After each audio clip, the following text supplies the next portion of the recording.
Olá, irmãos e amigos. Estamos seguindo nessa trilha dos Salmos e digo para vocês que não é uma trilha fácil, no sentido de não ter dificuldades. É uma trilha difícil, sim, mas ao mesmo tempo caminhar por esses Salmos, imaginando a experiência que cada escritor ou escritores tiveram para poder retratar em palavras as suas vivências, é algo extraordinário. Mas, como já falei em outras ocasiões, mais do que a experiência em si, mas temos que pensar na lição.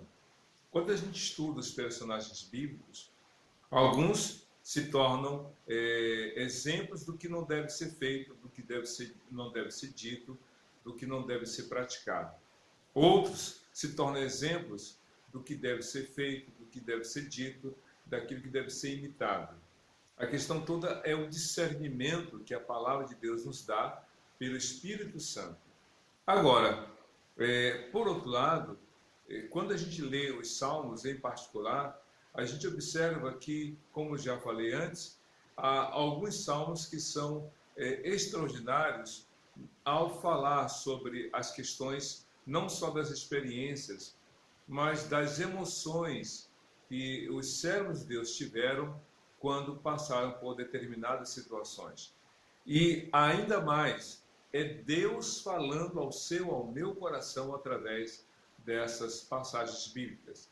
O Salmo 76, o Salmo agora aqui em questão, que vamos meditar, é um salmo que também faz parte desse conjunto de textos escrito pelos da família de Asaf. E o Salmo 76, como eu falei no Salmo 75, se eu pudesse escolher um título para este salmo, eu diria O Poderoso Leão da Tribo de Judá. É exatamente as palavras que encontramos aqui, Deus se revelando no Salmo 75 como supremo juiz de toda a terra. Mas aqui no Salmo 76, ele é apresentado como aquele que defende a sua cidade, o leão da tribo de Judá. A gente vai caminhar por esse salmo, mas antes deixe-me falar algumas coisas sobre o leão. Por que que a Bíblia fala de Jesus, o leão da tribo de Judá? Não tenho aqui uma resposta muito completa e nem muito precisa, mas eu sei que lá no livro de Deuteronômio, por exemplo, quando há uma profecia da parte de Jacó para os seus filhos, na verdade, no livro de Gênesis, e depois isso é colocado por Moisés no livro de Deuteronômio, há um destaque sobre a tribo de Judá. Jacó teve 12 filhos, nós sabemos disso. Claro que José, ou melhor, isso mesmo, José teve 2 filhos, chamados Manassés e Efraim, e Levi, tanto José quanto Levi, deixaram de ser contados como tribo de Israel. Mas, no livro de Gênesis, ainda estão presentes as tribos de Levi e de José, citadas como, de fato, tribos. Já no livro de Deuteronômio, a gente vê a ação ali, já tirando a tribo de José e a tribo de Levi, porque a tribo de Levi foi contada como a escolhida para ser a responsável pelo culto, pela adoração a Deus, na condução, na montagem do tabernáculo. E a tribo de José foi dada o seu destaque para os seus 2 filhos. Inclusive, se você ler Gênesis, capítulos 49 e 50, 48 a 50, você vai observar que o próprio Jacó, já idoso, fala para José: os teus filhos serão os meus filhos. Então ele abençoa Efraim e Manassés, colocando Efraim em primeiro lugar. Mas é interessante que lá, tanto no livro de Gênesis como no Deuteronômio, o destaque está para a tribo de Judá, porque ali naquelas profecias já se falava de que de Judá viria um rei, viria aquele que iria reinar sobre todas as nações, sobre todo o mundo. E é interessante que é uma profecia que se cumpriu porque de Judá nasceu Davi. Davi foi o rei por excelência, um rei cujo reinado se tornou uma referência para os demais reis de Israel. Por isso que quando você lê tanto o livro de 1º e 2º Reis como 1º e 2º Crônicas, você vai observar que para cada rei que surge, ou para cada rei que passa a exercer a monarquia, o escritor bíblico coloca: e esse rei não fez como seu pai Davi, ou esse rei foi semelhante ao seu pai Davi, temendo a Deus. Então Davi se tornou uma referência. E tem essa direção do leão da tribo de Judá. E é interessante que tanto no Velho Testamento quanto no Novo Testamento, principalmente em Apocalipse, Jesus é chamado o leão da tribo de Judá. Então o Salmo 76 é um salmo que se refere a Deus, que fala sobre Deus e de modo profético aponta para Jesus. O que temos a aprender nesse salmo? Que é um salmo, digamos, pequeno, tem apenas 12 versículos, mas aqui estão palavras muito interessantes. A primeira, que é o verso 1 do Salmo 76, a Bíblia diz assim: em Judá, Deus é conhecido, o seu nome é grande em Israel. Vejam só, falando de Judá, Judá aqui não é mais apenas a tribo, mas se constitui numa nação. Por quê? Porque Judá era a nação, realmente era a tribo e o lugar, já que a terra dos cananeus foi dividida pelas tribos de Israel. E aí a gente observa que essas tribos foram distribuídas ao longo da terra porque houve um sorteio.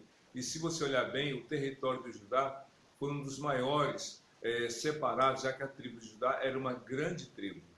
E então Judá se tornou o lugar principal e Jerusalém se tornou a sede do império tanto de Saul quanto o império de Davi.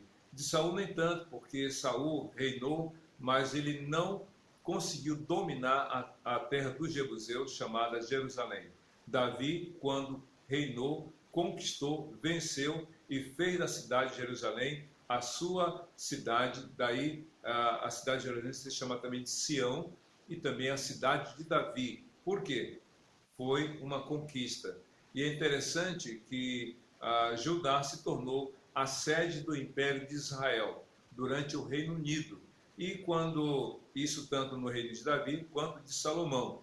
E logo em seguida, quando Roboão, filho de Salomão, passou a reinar, houve uma divisão do reino, de modo que duas tribos, a tribo de Judá e de Efraim, ficaram no reino do sul, tendo Jerusalém como capital, e o reino do norte teve a presença das 10 tribos, cuja capital do reino do norte era Samaria.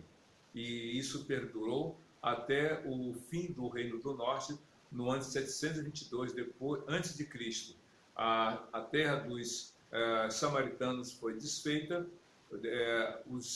o império assírio dominou aquela região e permaneceu o império do sul, cuja capital é Jerusalém, até o ano 586 a.C., quando houve o cativeiro, e 70 anos após eles retornaram, e Jerusalém permanece até hoje e para sempre como a capital dos judeus. Mas aqui há um destaque, aqui diz o texto: em Judá Deus é conhecido, o seu nome é grande em Israel, falando de Israel como Reino Unido e Judá como o centro político daquela nação. Deus é conhecido naquela cidade, Deus é conhecido naquele país, diz o texto. Em Judá, Deus é conhecido e o seu nome é grande em Israel. O Salmo 33, que já nele meditamos, o escritor diz o seguinte: feliz é a nação cujo Deus é o Senhor.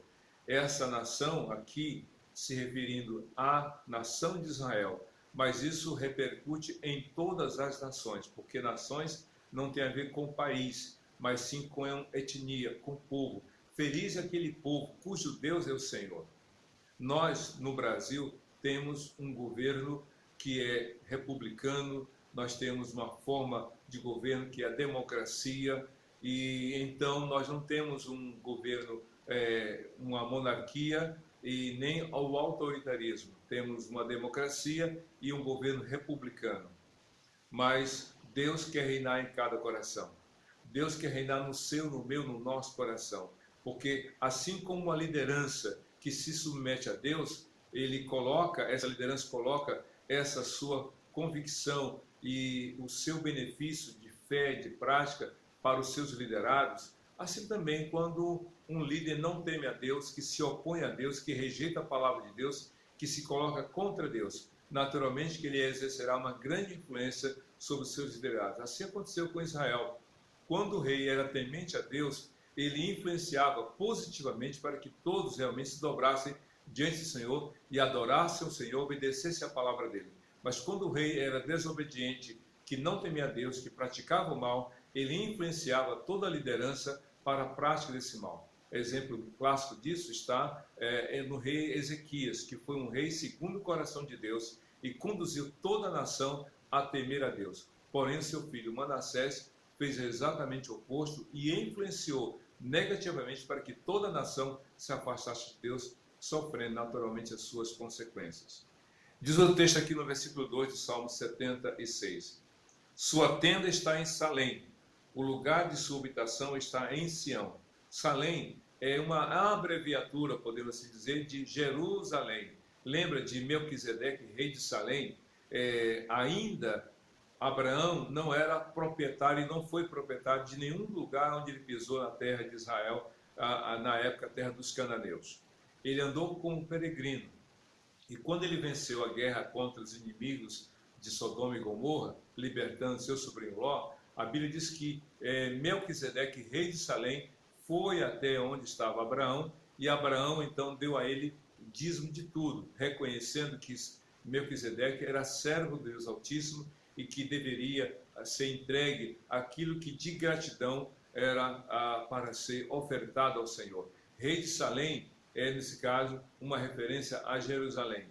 Aqui está dizendo o seguinte: tua tenda está em Salém, o lugar da sua habitação está em Sião, fazendo uma referência seguinte: Deus fez de Jerusalém, ou do Estado de Israel, da nação de Israel, a sua propriedade particular, e lá em Jerusalém Deus construiu ou mandou construir o templo. É claro que na época de Davi não havia o templo, havia uma tenda. E depois da tenda foi construído o templo. E como vocês já sabem, o templo de Jerusalém era algo grandioso, era algo majestoso e era algo realmente motivo de orgulho e satisfação dos hebreus, já que ali era o lugar de adoração ao Senhor. Eu falei até numa outra ocasião que eu vi num vídeo a maquete do Templo de Jerusalém na época dos reis, até na época de Herodes mesmo. E se você olhar a maquete que está disponível nas redes sociais, nos sites de busca, você pode procurar, segundo alguns estudiosos, o espaço físico, não só o templo, mas a área externa do templo, somando tudo, ocupava 1/4 de toda a área da capital Jerusalém. Você imagina a sua cidade, você pega aí o metro quadrado da sua cidade e separa dessa medida 1/4, vamos supor, 1/4 da cidade ser reservado para o templo. 25% da terra da cidade serem separados para o templo. Assim foi o templo de Jerusalém com a sua parte externa. 25% de toda a área da cidade era o templo, ou separados para o templo. E então você vê que o templo era vistoso, a cidade de Jerusalém ficava num lugar alto e o templo no lugar mais alto ainda, porque foi no Monte Moriá que Abraão ofereceu seu filho em sacrifício a Deus. Deus não permitiu, deixou um cordeiro. Foi em Moriá que Davi teve um encontro com Deus ali, quando ele cometeu um equívoco de mandar contar os soldados, e Deus o puniu a cidade e ofereceu um culto, e ali ele entendeu que deveria ser construído o templo. Exatamente no lugar onde Abraão esteve, onde Davi esteve, foi construído o templo. Então você vê a mão de Deus realmente agindo. E aí no verso 3 do Salmo 76, a Bíblia diz: ali quebrou ele as flechas reluzentes, os escudos e as espadas, as armas de guerra. Deus, como leão de Judá, defendeu com ferocidade, digamos assim, a sua cidade, o seu povo. O leão, se aqui a gente pode fazer algumas comparações com respeito à ação de Deus, o leão, esse animal, é conhecido como o rei da selva. E por que ele é o rei da selva? Porque ele é um animal, o único que não teme a nenhum outro animal. Ele é esperto. Quando ele percebe que daquela forma não pode avançar, ele retrocede e ele tem outras estratégias. Mas ele é um animal que não teme a outros animais. Você sabe que até um elefante, que é o maior animal terrestre, foge de um camundongo, de um ratinho. Por quê? Alguns dizem que o elefante foge, tem medo porque acha que o ratinho vai entrar pela tromba. Então, o elefante, que é o maior animal terrestre, foge de um rato. O leão, porém, é um animal que não teme. Outra coisa interessante é que o rugido do leão é algo tão forte que é ouvido a quilômetros de distância. E quando o leão ruge, ruge por vários motivos.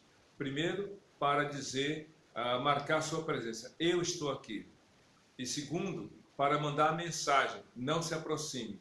E outra, para demonstrar a sua ação contra qualquer oponente.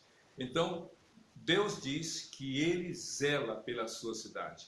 E aqueles que tentaram invadir a terra, que tentaram atacar Jerusalém, enquanto o povo estava temendo a Deus, Deus disse, eu defenderei a minha cidade. E de fato, Deus desfez as armas do inimigo.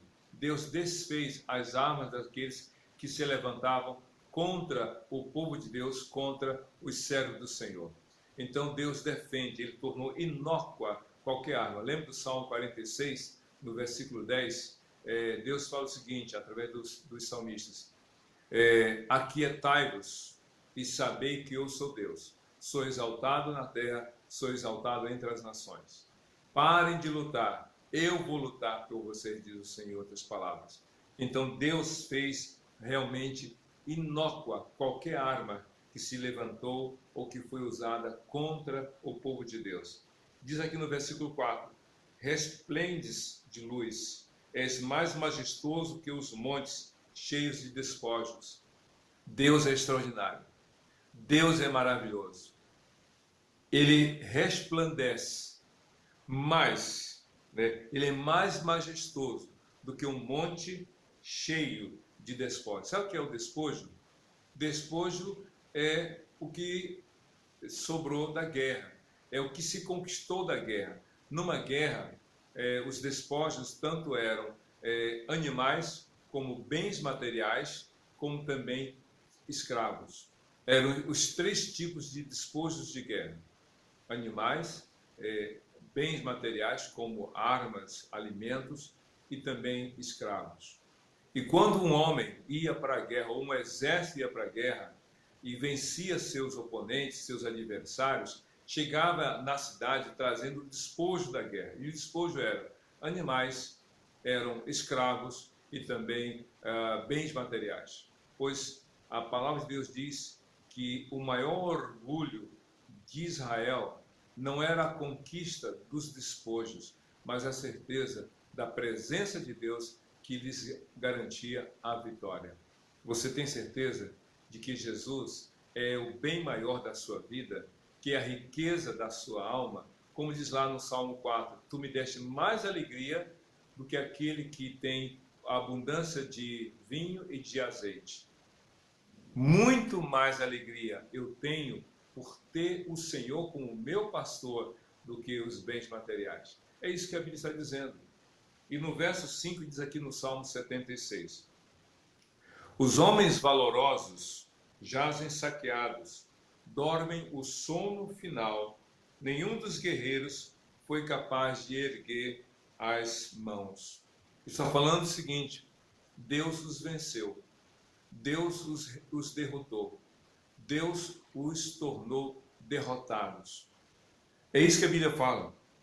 Os homens valorosos jazem saqueados. Escute bem uma coisa, meu querido, minha querida. Se alguém está lutando contra você e você está afastado de Deus, você que não teme a Deus, você que não valoriza o Senhor Jesus, não o tem como Senhor e Salvador da sua vida, você não está podendo contar com a graça, a bondade e misericórdia de Deus. Agora, se alguém está lutando contra você e você está debaixo da graça de Deus e você teme a Deus e você obedece a Deus, você pode contar com Ele. Um exemplo disso está no livro de Números. Quando Balaque, rei dos Moabitas, dos Amonitas, lançou ou contratou ou pagou para Balaão amaldiçoar o povo hebreu, sabe o que o Balaão disse? Eu não posso amaldiçoar aqueles que Deus tem abençoado.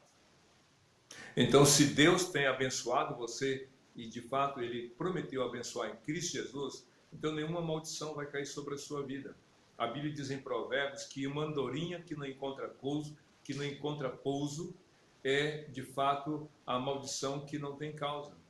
As pessoas podem falar mal de você, as pessoas podem desejar um mal a você, as pessoas podem fazer qualquer coisa para atingir você, mas se você está debaixo do guarda-chuva da graça de Deus, então você está protegido. Vamos imaginar, vamos supor que esteja chovendo canivete, como a gente costuma falar. Tá? Está chovendo canivete. Aí então você precisa sair. E aí então você pega um grande guarda-chuva de aço inox. Vamos supor isso. E então você segura esse grande guarda-chuva de aço inox. E então você vai andando pelas ruas, está chovendo canivete, mas você está debaixo desse grande guarda-chuva de aço inox. Assim é a graça de Deus. A graça de Deus não te impede de sofrer, mas a graça de Deus te guarda nesse sofrimento. Agora, se está chovendo canivete e você está debaixo desse grande guarda-chuva e você resolve sair desse guarda-chuva ou colocar de lado de você, sabe que você vai se machucar, vai se ferir, vai se cortar. Então, Deus abençoa e, na verdade, Deus protege e zela e cuida daqueles que realmente temem ao Senhor. A Bíblia diz no Salmo 34 que o anjo do Senhor acampa-se ao redor daqueles que o temem e o livra. Então confie no Senhor. Ele tornará inócua qualquer ação contra você se você estiver debaixo da graça de Deus. Jesus disse, eu sou o bom pastor, eu dou a minha vida pelas minhas ovelhas e as minhas ovelhas me seguem e eu tenho-as nas minhas mãos e ninguém poderá tirar das minhas mãos. Meu Pai que me deu essas ovelhas é maior do que todos e ninguém poderá tirar essas ovelhas das mãos do meu Pai. Você crê nisso? Então confie no Senhor. Aqui diz aqui no verso 6 do Salmo 76. Diante da tua repreensão, ó Deus de Jacó, o cavalo e o carro estacaram. Vejam só, Deus torna inócua as armas, Deus torna ineficazes os equipamentos de guerra, Deus torna ineficaz a ação do mal. Deus protege o seu povo. E continua no verso 7. Somente tu és temível. Quem poderá permanecer diante de ti quando estiveres irado? Lembra do rugido do leão? Quando o leão ruge, todos os outros animais abaixam a cabeça, retrocedem e de mansinho se afastam. Por quê? Porque o leão é o mais temível dos animais. Quando ele ruge, todos se apavoram. Quando Deus age, todos devem se dobrar diante dele. Deus é amor, mas ele é justo. Muitos acham que, sendo Deus amor, ele é conivente com tudo, não importa, na hora certa eu posso viver minha vida desregrada, posso fazer o que quiser, na hora certa ele vai me salvar porque Deus é amor, Deus é Pai. Não é assim não. Deus é amor, mas também Deus é justiça. Se você não se arrepender dos seus pecados, se você não crê em Cristo enquanto você está tendo vida, se você morrer nos seus pecados, você morre condenado. Não tem jeito. Então tema a Deus e entregue a vida a Jesus. Aqui diz no verso 8, dos céus pronunciaste juízo, e a terra tremeu e emudeceu quando Tu, ó Deus, te levantaste para julgar, para salvar todos os oprimidos da terra. É interessante porque a Bíblia fala de julgamento e de salvação. Como é que é isso? Deus, como eu falei, é amor, mas ele também é justiça e ele é santo. Se ele é, já que ele é santo, ele não é conivente com o mal, com o pecado, com a rebelião, com a prática do erro. Então, aquele que está vivendo a prática do erro irá responder pelos seus atos diante de Deus. Mas aquele que vive debaixo da graça de Deus, obedecendo a palavra dele, pode contar com a proteção e com o cuidado dele. E isso, por isso que ele salva os oprimidos. Ele julga a todos. Ninguém vai escapar do julgamento. Mas Deus não vai se confundir. Ele não se confunde. Ele condena o culpado e absolve o inocente. E quem é inocente? Ninguém inocente. Mas aquele que crê em Jesus tem os seus pecados perdoados. A Bíblia diz lá em Romanos 5:1: justificados, pois, pela paz com Deus, justificados, pois, pela fé em Cristo, temos paz com Deus. Então, nós somos justos não por nós, porque Isaías 64 diz que a nossa justiça é como trapo de imundície. Os nossos atos de justiça são como pano de chão, não vale nada. E sujo, não vale nada. Mas Deus em Cristo realmente nos perdoou os pecados. E então, no verso 10, no antepenúltimo versículo, diz assim: até a tua ira contra os homens redundará em teu louvor, e os sobreviventes da tua ira se refrearão. Ou seja, os que escaparem vão ficar em silêncio, vão pisar no freio da maldade. A Covid-19, escute bem o que eu vou falar, a Covid-19 não pode ser entendida como a ira de Deus sobre todos. Não. Porque se fosse a ira de Deus sobre todos, haveria uma dificuldade em entendermos a graça, a misericórdia e o amor de Deus. Mas Deus está permitindo que esse mal assole o mundo. Ainda que, talvez por razões outras, tenha se permitido, em termos humanos, que esse mal se alastrasse. Há dúvidas e controvérsias quanto a isso. Mas o fato é que a Covid-19 está, de modo indiscriminado, atingindo a todos. Mas cada um sabe de si. Cada um sabe como está a sua vida diante de Deus. Por isso que alguns, durante a quarentena, estão se humilhando, estão se quebrantando, estão buscando a Deus, estão confessando os seus pecados, estão declarando a sua fé em Jesus. Mas outros, durante a quarentena, estão se rebelando, estão se opondo, estão falando mal contra Deus, contra Jesus, contra a igreja de Cristo, contra a palavra de Cristo. Os que se arrependem pisam no freio e dizem: eu tenho que mudar a minha vida. Mas os ímpios irão de mal a pior. Pense bem nisso. E aqui então no verso 11, no penúltimo versículo do Salmo 76, diz o texto: façam votos ao Senhor, ao seu Deus, e não deixe de cumpri-los, que todas as nações vizinhas tragam presentes a quem todos devem temer. Ou seja, falando de Jerusalém, o Senhor, o leão da tribo de Judá, o leão da tribo de Israel, todos um dia irão dobrar seus joelhos. Se você ler Apocalipse, você vai ver que todas as nações irão lutar contra Israel, mas Deus não deixará o seu povo sozinho, e todos vão reconhecer que só o Senhor é Deus.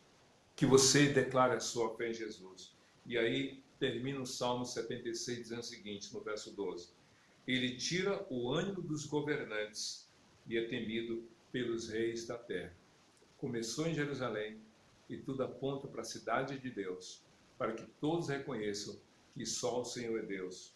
Ele tira o ânimo dos governantes, ou seja, ele tira a altivez, ele tira o orgulho e a presunção daqueles que não reconhecem o poder de Deus, mas ele fará com que todos os reis da terra se submetam e adorem tão somente ao Senhor, o Senhor Jesus, o leão da tribo de Judá e Senhor da vida de todo aquele que nele crê, hoje para todo sempre. Amém, amém. Que Deus te abençoe.